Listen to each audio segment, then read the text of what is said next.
안녕하세요. 자, 과학과 철학의 만남 2주차 1교시네요.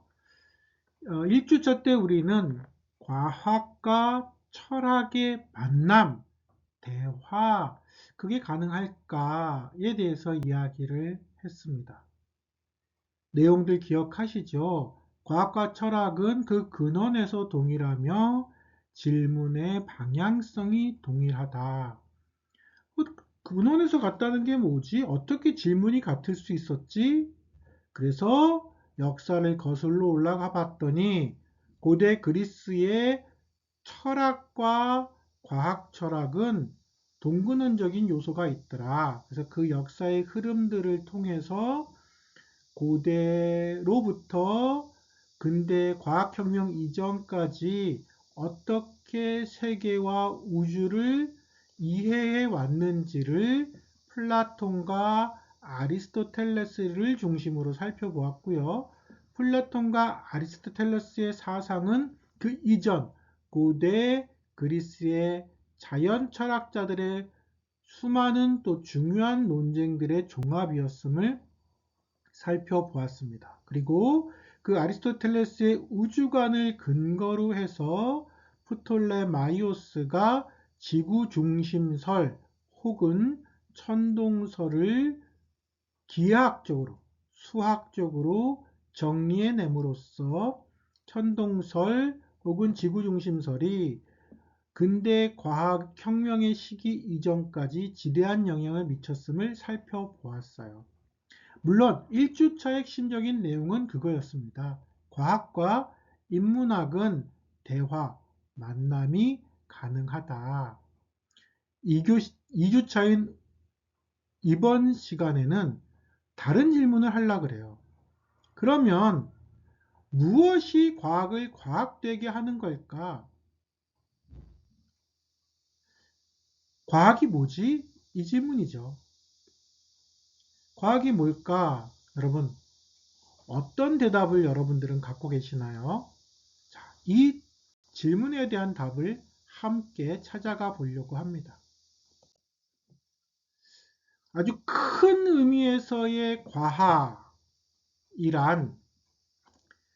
그 탐구의 대상이 무엇이든 간에 체계적이고 학술적인 탐구 그 자체를 우리는 과학이라고 말합니다.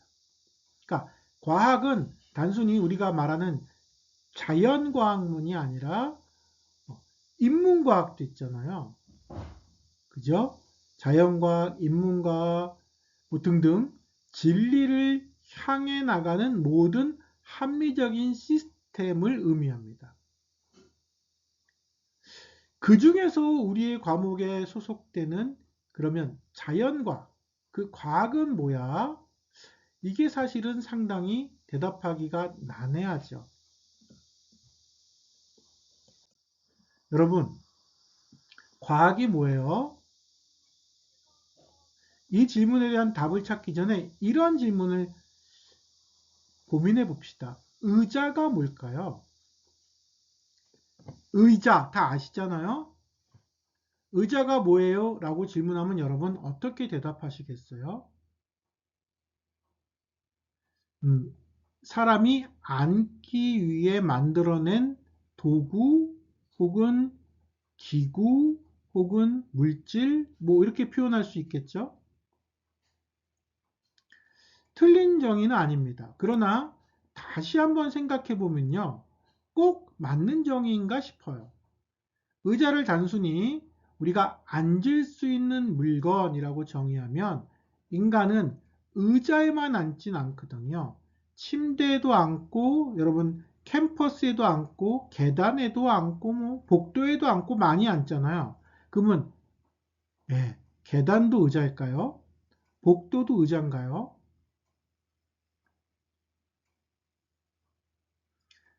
그쵸. 복도와 계단은 우리가 의자라고 하진 않겠죠. 그러면 다른 단어로 쓸 필요가 없잖아요. 또 다른 질문, 과학은 무엇인가를 대답하기 어려운 것 중에 또 다른 이유는요. 사람마다, 시대마다 과학을 바라보는 관점, 즉 정의가 달라진다는 겁니다. 그래서 What is X? X가 뭐야? 라고 하는 질문이 누구나 알고 있지만 아무나 대답할 수 없는 혹은 쉽게 정의할 수 없는 이유가 이런 것들입니다. 그 복잡성과 다양성, 시각의 차이, 관점의 차이, 이런 장벽들에 부닥치면서 우리는 과학이 뭐지? 라고 하는 이 쉬운 질문에 대답하기가 굉장히 난해하고 어려움을 느끼게 돼요.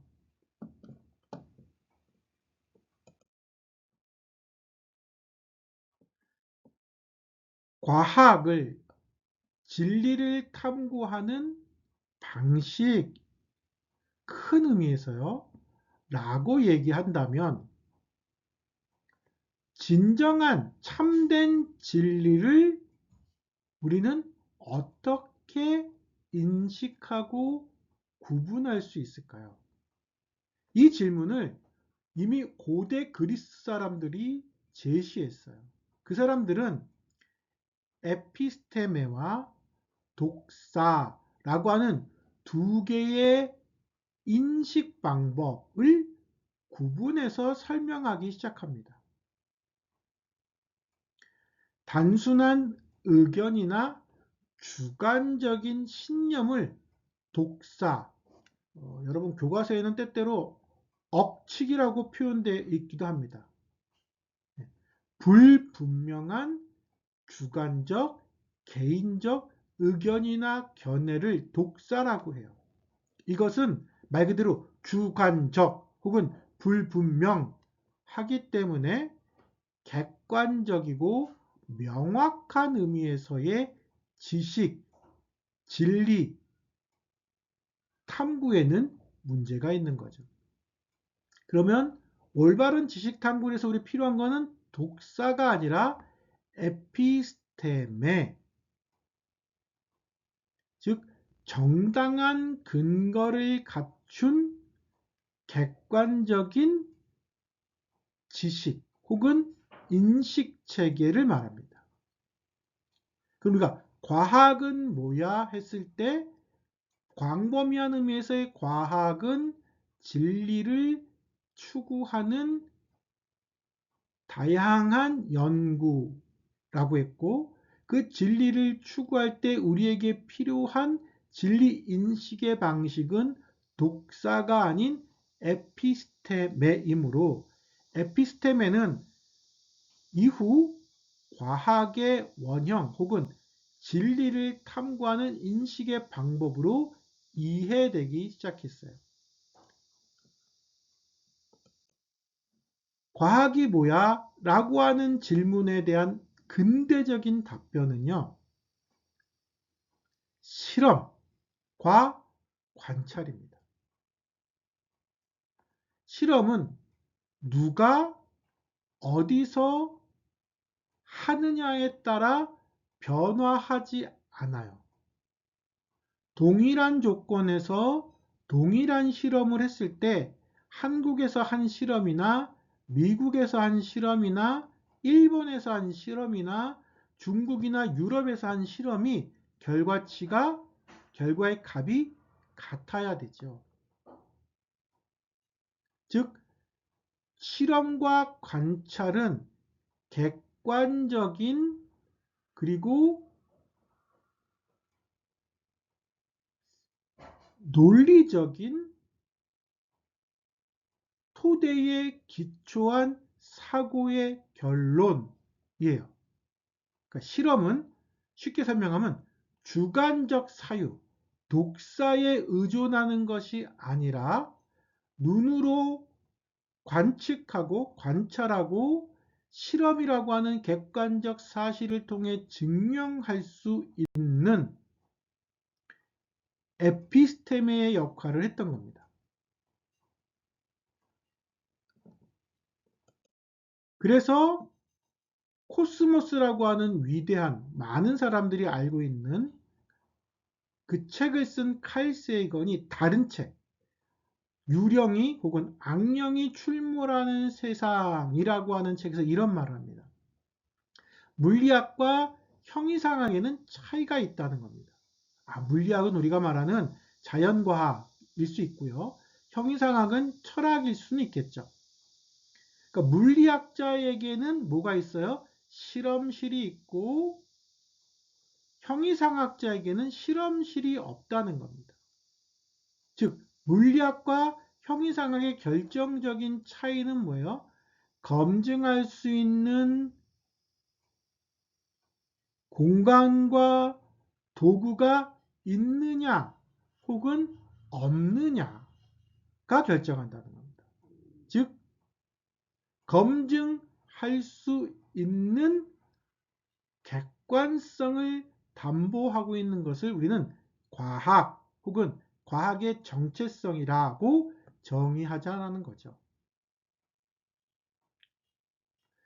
그러면 모든 실험이 모든 객관적인 데이터의 총합으로서의 과학이 모든 것을 설명할 수 있을까요?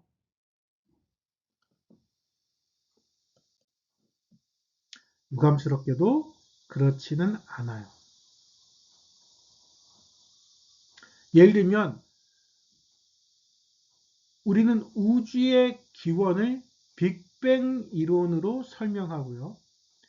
또 그럼 그 빅뱅 가장 무겁고 집약적인 물질의 집약도가 높은 그 무거운 특이점은 어떻게 폭발했는가를 설명하기 위해서는 또 촉근 이론을 통해서 설명하려고 하고 이런 거대한 이론들은 그러니까 실험을 통해서 객관적으로 증명되거나 재현할 수 없어요. 혹은 관찰할 수도 없죠. 빅뱅을 우리가 어떻게 관찰하겠어요? 그러니까 객관적이고 직접적인 데이터 없이도 우리는 빅뱅 이론이나 촉근 이론을 과학이라고 부르기도 합니다. 여기서 조금 그죠? 넌센스 혹은 논리적 모순이 생기는 거죠. 과학은 객관적 관찰과 실험을 통해서 얻어진 데이터의 총량이라고 하자 해놓고 그런데 객관적 관찰과 실험을 통해서 데이터화할 수 없는 영역도 우리는 과학이라고 한다 이러고 있잖아요.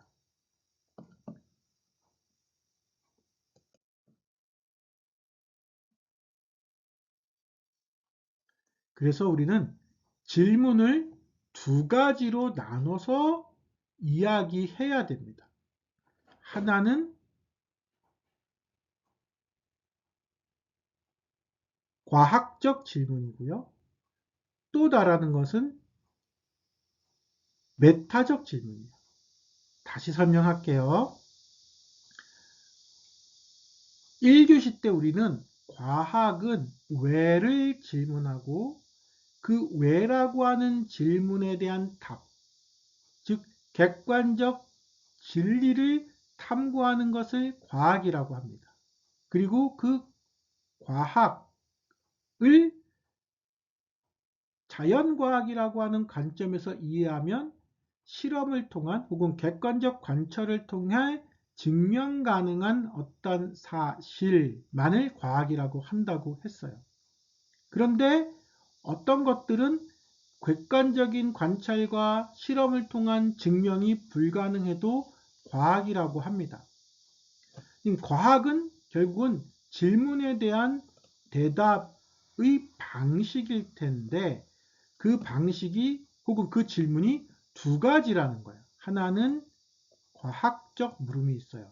글자가 좀 그렇지만 과학적 물음과 메타 물음이 있습니다. 글자 쓰기가 어렵네요. 어려우니까 한 글자만 쓸게요. 과학적 물음과 메타 물음이 있어요. 과학적 물음은 뭐냐면 과학자가, 이게 눈이에요. 대상, 자연을 객관적으로 관찰하고 실험을 통해서 자연현상을 증명하는 겁니다. 반면에 메타물음은요,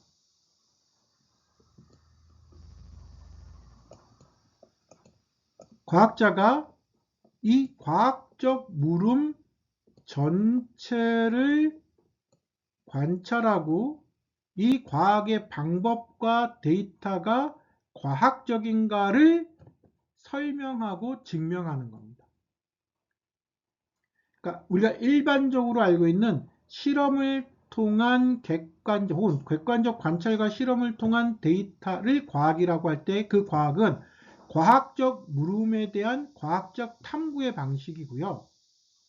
과학적 객관적인 관찰과 실험을 통해서 데이터화할 수 없는 진리, 값을 논의하는 것은 메타적 물음입니다. 메타적 물음은 과학 너머의 과학일 수 있죠.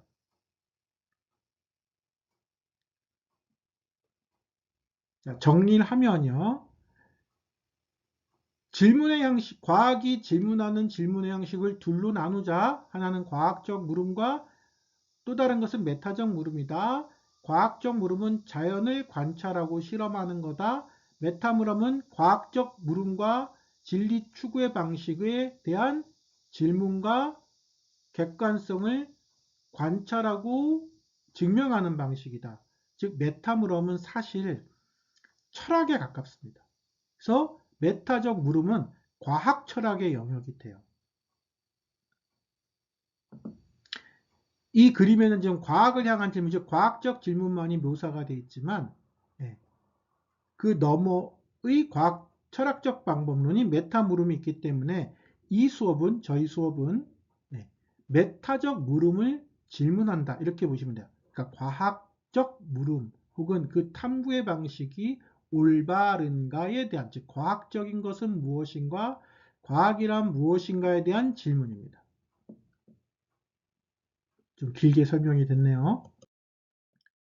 그래서 과학이 무엇인가라고 하는 기준을 찾는데 굉장히 긴 시간을 소모했어요. 우리가 앞부분에서 본 것처럼 고대는 에피스테메, 진정한 인식의 방법론이 뭔가, 근대 과학혁명 16, 17세기에는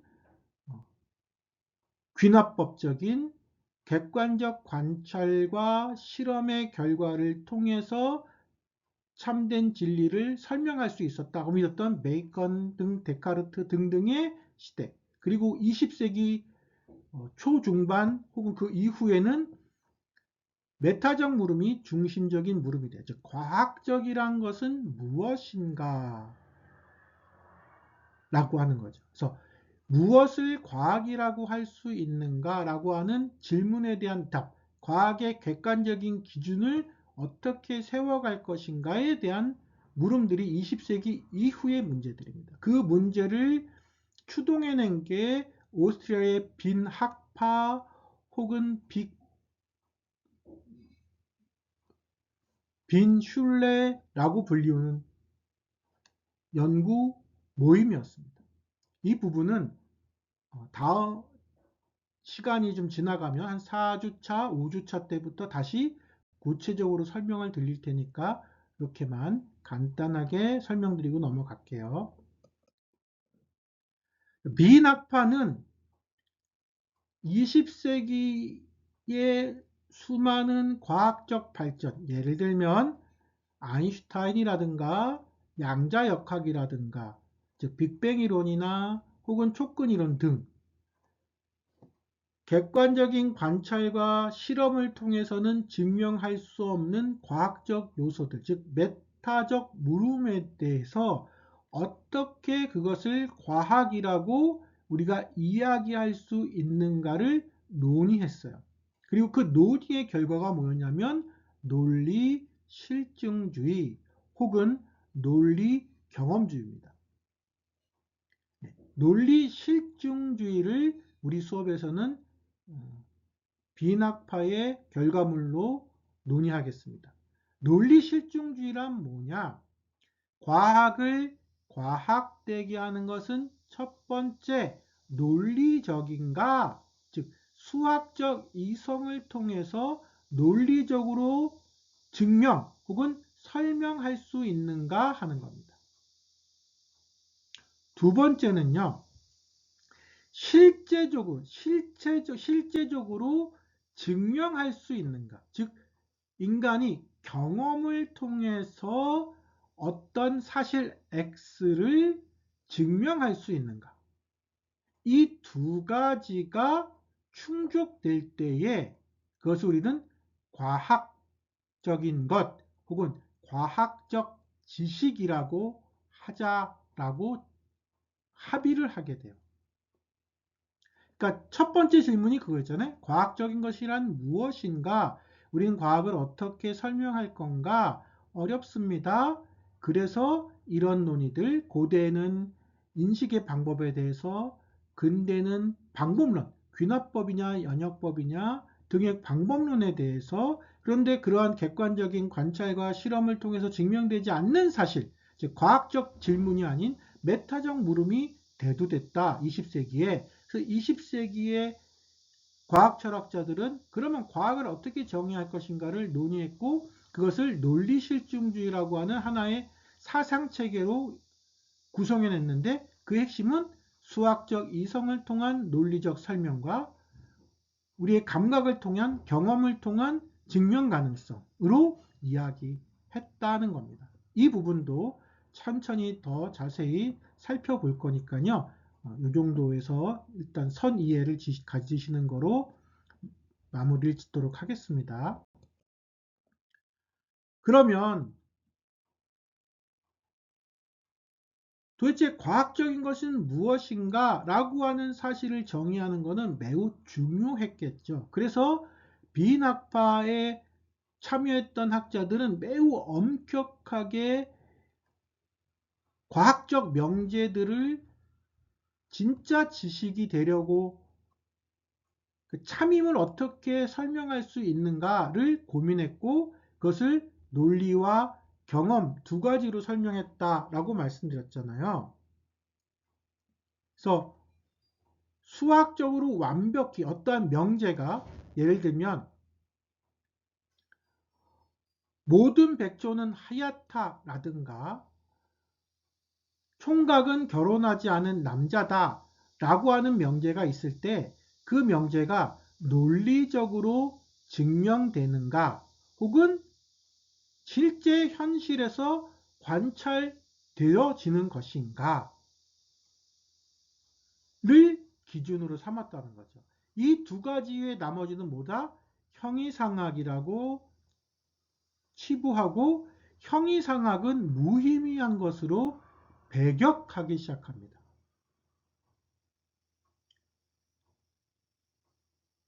다시요.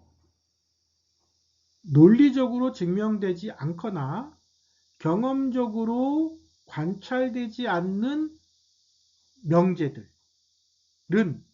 형이상학적인 명제로 판명을 하고 형이상학적 명제는 무의미한 것, 즉 그 명제가 참인지 거짓인지 증명할 수 없으므로 의미 없는 명제, 무의미한 것으로 판단하고 정의하기 시작한 겁니다. 그러나 비낙파의 논리실증주의가 완벽했던 건 아니에요. 그래서 그 이후에 포퍼라든가 이따 많은 과학 철학자들이 혹은 과학 역사가들이 비낙파에 대한 주장을 의심을 품기 시작합니다. 그 중에 대표적인 인물이 토마스 쿤이에요. 과학이 단순히 차가운 논리의 축적물인가? 논리실증주의는 논리적으로 증명 가능한 것을 진리라고 얘기했는데 정말 논리의 축적만이 진리라고 말할 수 있나? 그게 과학인가?를 질문합니다. 그리고 그는 과학자들이 일상적인 연구 활동을 퍼즐풀이다 라고 설명하면서 문제풀이의 과정을 새로운 시각으로 정의하기 시작해요. 자, 무슨 말이냐? 토마스 쿤은 이렇게 설명해요. 훌륭한 과학자가 누구지? 남들이 풀지 못한 미지의 퍼즐을 푼 사람이 훌륭한 사람인가?